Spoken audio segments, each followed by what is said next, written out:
Assalamu alaikum. Welcome to this online lecture series on data mining.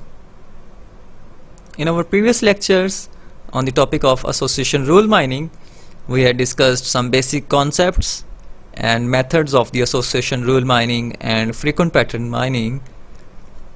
But from 2 days to onward, 2 weeks, we will discuss some advanced methods and topics of the association rule mining.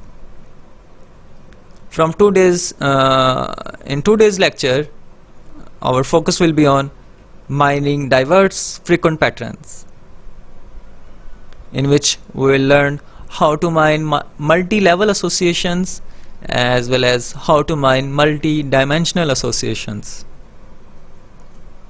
So as you know, in our previous lectures we had learned the basic concepts, techniques and applications of frequent pattern mining, as well as we had implemented the different algorithms of frequent pattern mining in different data mining tools, including Weka and RapidMiner. So similarly, we have many other kinds of data sets, user requests and applications that had led to the development of numerous diverse methods for mining patterns, associations and correlation relationships. So given to this rich literature in this area, it is important to lay out a clear roadmap to help us an organized picture of the field and to select the best methods for pattern mining applications. So this diagram outlines a general roadmap on pattern mining research. So most of the studies mainly address three pattern mining aspects, including the what kinds of patterns and rules to be mined, what kind of methodologies to be used, and what are the different applications. So similarly, some studies integrate multiple aspects. For example, different applications may need to mine different patterns, which naturally leads to the development of new mining methodologies. So based on pattern or frequent pattern mining diversity, pattern mining can be classified using these following criterias. Like, we can classify pattern mining research based on the pattern mining basic concepts like frequent patterns, association rules, closed patterns, max patterns, rare patterns or infrequent patterns, or you can say negative patterns. So similarly, we can classify based on the abstraction level involved in pattern mining, which includes single level or multi-level association rules. Similarly, we can classify based on the number of dimensions involved in patterns, which can be single dimension or multi-dimension association rules. Similarly, based on the types of values handled in the rule or pattern, which could be Boolean or quantitative association rules. Similarly, we can classify pattern mining based on the constraints or criterias used to mine selective patterns, like constraint based association rules or approximate association rules, compressed or redundancy aware top-K association rules. Similarly, we can classify pattern mining research based on the pattern mining methods, like which includes candidate generation, pattern growth or vertical format, and each category has different set of algorithms to be used. Similarly, we can classify pattern mining based on the mining interesting patterns. Interestingness could be subjective or could be objective, Similarly, constraint-based mining, correlation rules, and exception rules. Similarly, we can classify based on kinds of data and features to be mined. So which includes sequential data sets, time series data sets, or time series patterns, or structure patterns. As well as we can classify based on application domain specific semantics, as we have various kinds of applications data, including spatial data, temporal data, structural data, multimedia datasets like images, videos, or audios, as well as textual datasets, time series datasets, DNA and biological sequences, and so on. So this diversity can lead to dramatically different pattern mining methodologies. Similarly, we can classify pattern mining based on data analysis usage or applications, which includes pattern-based classification, pattern-based clustering, or recommender systems like recommender system used to recommend books, movies, or web pages. So and many more.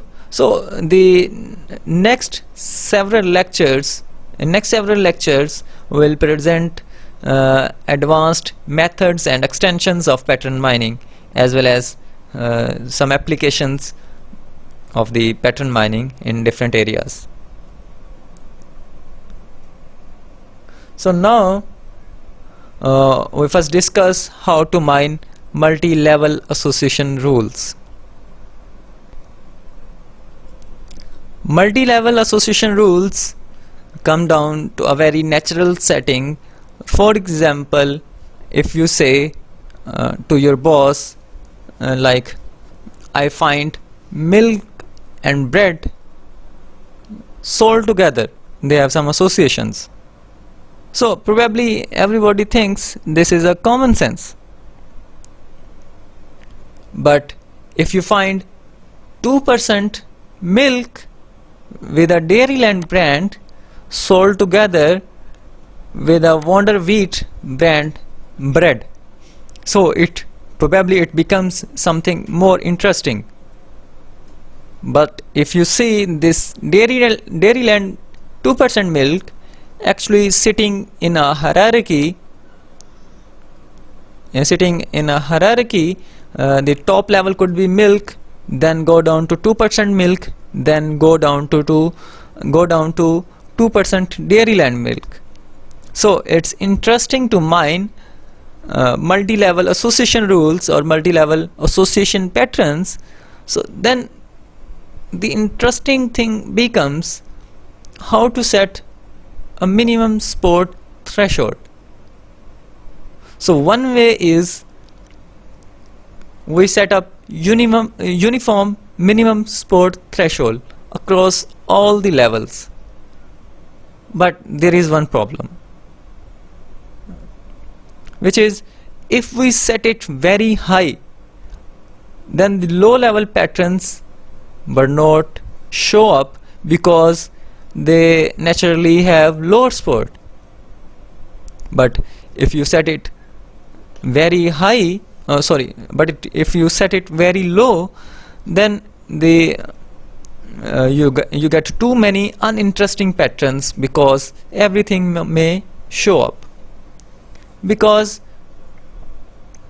जब हम लोग minimum support की value को ज़्यादा रखेंगे, ज़्यादा sign करेंगे, तो हमारे पास बहुत सारी आइटम्स जो कि फ्रीक्वेंट हो सकती थी वो फ्रीक्वेंट आइटम सेट्स में नहीं आएंगी, क्योंकि हम लोगों ने सपोर्ट बहुत ज़्यादा डिफाइन कर दी है. सिमिलरली अगर हम लोग मिनिमम सपोर्ट थ्रेशोल्ड की वैल्यू को कम रख रहे हैं, सो हमारे पास बहुत ज़्यादा item sets frequent item set में आ जाएंगी जो कि इंटरेस्टिंग नहीं भी होंगी, वो भी हमारी फ्रीक्वेंट आइटम सेट में मौजूद होंगी. सो ये एक प्रॉब्लम है जब हम लोग यूनिफॉर्म मिनिमम सपोर्ट असाइन करते हैं across all the levels. So a reasonable way is to set level reduced minimum support. That means items at higher level use higher level sport, like you may say it's 5%, but when you go down to the low level, you may adopt lower level sport, like it's 1%. So to the extent the skim milk will show up, but some other things like peanuts or some other things may not show up. If they are not interesting, they are not frequent at all. So then the problem is, if you set a minimum sport threshold associated with different levels, then how can we use one scan in order to mine all the different levels? So as you remember, जब हम previous जब हम लोगों ने ए प्रियोरी algorithm की बात की या FP ट्री एल्गोरिदम की बात की, हम बात कर रहे थे कि नंबर ऑफ स्कैन्स कम से कम होने चाहिए ताकि हम लोगों को कम टाइम्स हमें प्रोसेसर से या मेन मेमोरी से डिस्क के ऊपर मूव करना पड़े और disk to again RAM and processor. So because ये एक कंप्यूटेशनली एक्सपेंसिव टास्क है कि जितने ज़्यादा स्कैन्स बढ़ेंगे उतना ज़्यादा हमें टाइम ज़्यादा लगेगा in order to generate association rules. So हमारा पर्पज़ ये था कि हम लोगों ने कम से कम स्कैन में हम लोगों ने फ्रीक्वेंट पैटर्न्स को माइन करना है एंड एसोसिएशन रूल्स जनरेट करने हैं. सो लेकिन जब हम यहाँ मल्टी लेवल एसोसिएशंस की बात कर रहे हैं तो यहाँ हम लोगों ने 2 डिफरेंट अप्रोचेस पढ़ी. एक यूनिफॉर्म मिनिमम स्पोर्ट कि हम लोग ऑल लेवल्स के ऊपर सेम स्पोर्ट थ्रेशोल्ड असाइन कर दें. सो उसकी हम लोगों ने इस सिनेरियो के लिए हम लोगों ने डिफरेंट इश्यूज देखे. लाइक अगर हम लोग ज़्यादा यूनिफॉर्म स्पोर्ट की वैल्यू हम लोग ज़्यादा असाइन कर देते हैं तो हमारे पास फ्रीक्वेंट आइटम सेट में बहुत कम आइटम्स आएंगी. सिमिलरली अगर हम लोग मिनिमम स्पोर्ट थ्रेशोल्ड की वैल्यू कम रखते हैं सो हमारे फ्रीक्वेंट आइटम सेट में बहुत ज़्यादा आइटम्स आ जाएंगी जो कि माइट भी इंटरेस्टिंग ना हो due to minimum support threshold कम होने की वजह से वो वैल्यूज़ उसके अंदर आ रही हैं, आइटम सेट उसके अंदर आ रही हूँ. सो दूसरी अप्रोच हम लोगों ने डिस्कस की कि लेवल रिड्यूस्ड, कि जैसे जैसे हम लोग लेवल में डाउन आते जाएं हम लोग अपना स्पोर्ट क्या है वो मिनिमम स्पोर्ट थ्रेशोल्ड की वैल्यू कम करते चले जाएं. लाइक हायर लेवल के ऊपर हम लोग हायर स्पोर्ट रखें और देन लेवल डाउन हम लोग स्पोर्ट की वैल्यू को डाउन करते चले जाएं, कम करते चले जाएं. सो ये एक अच्छी अप्रोच है. हाँ, हम इसे यूज़ कर सकते हैं मल्टी लेवल एसोसिएशन में. सो बट इसका एक प्रॉब्लम ये है कि लाइक बात जहाँ से हम लोगों ने स्टार्ट की कि नंबर ऑफ स्कैन्स मैटर करते हैं. जब हमारे पास डिफरेंट लेवल्स के ऊपर डिफरेंट मिनिमम स्पोर्ट थ्रेशोल्ड की वैल्यू होगी, then how is it possible कि हम लोग कि एक स्कैन में हम लोग ऑल लेवल्स के ऊपर जो मिनिमम जो फ्रीक्वेंट पैटर्न्स हैं उनको माइन कर सकें. सो ये एक प्रॉब्लम यहाँ पे है. So in this scenario, the interesting thing could be we can use shared multi-level mining. So we can use the lowest minimum sport to let the high level pass down to the low level. But in the meantime, when we analyze rules, we will analyze patterns. We can find out the higher level rules using higher level sport threshold.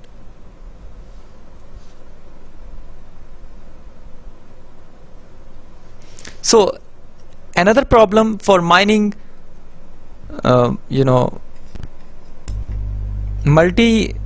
multiple level association rules is the redundancy, because the rules may have some hidden relationship. For example, suppose 2% of milk sold is about 1/4 of the milk sold in gallons. So then if you see these two rules, rule 1 and rule 2, the rule 1 says milk implies wheat bread with the support of 8% and confidence 70%. But rule 2 says, rule 2 actually dropped down a little down from milk to 2% milk. Similarly, in the meantime, the sport also dropped down correspondingly. For example, from 8% to 8% to 2%. So in that case, you probably can see the rule 2 is essentially redundant, because we can derive such things from rule 1. That means if the rule can be derived from the higher level rules, the lower level rules are redundant. So we should remove them, or we can easily prune the redundant rules. Similarly, another interesting issue is like you may see different kind of items inherently may need different sport thresholds. For example, when you go to a shopping mart, or you can say a Walmart, you may see diamond watch or some similar expensive things. They are more valuable, but they sold maybe less frequent as compared to like milk and bread. They are sold very frequent. So if we set minimum sport for all kind of items using the same minimum sport threshold, then the valuable items may be easily fall out.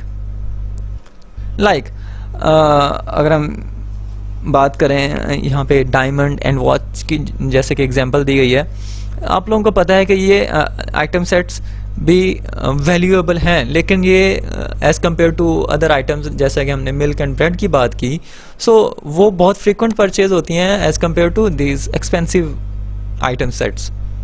सो अगर हम लोग all set of items के लिए हम लोग minimum support threshold की value same set करते हैं, सो ये आइटम सेट्स तो कभी भी हमारे फ्रीक्वेंट आइटम सेट्स में आएंगी ही नहीं, बिकॉज ये बहुत कम सेल होती हैं as compare to milk and bread, और यू कैन से कोक और some similar other items. So हमें क्या करना पड़ेगा, हमें डिफरेंट सेट ऑफ आइटम्स के लिए, डिफरेंट ग्रुप ऑफ आइटम्स के लिए customised minimum support threshold define करनी चाहिए, ताकि इस तरह की वैल्यूएबल और एक्सपेंसिव आइटम सेट्स भी हमारे फ्रीक्वेंट आइटम सेट्स में आ सकें. So you can see it is necessary to have customized minimum support setting for different kind of items. So one method is group based individualized minimum support.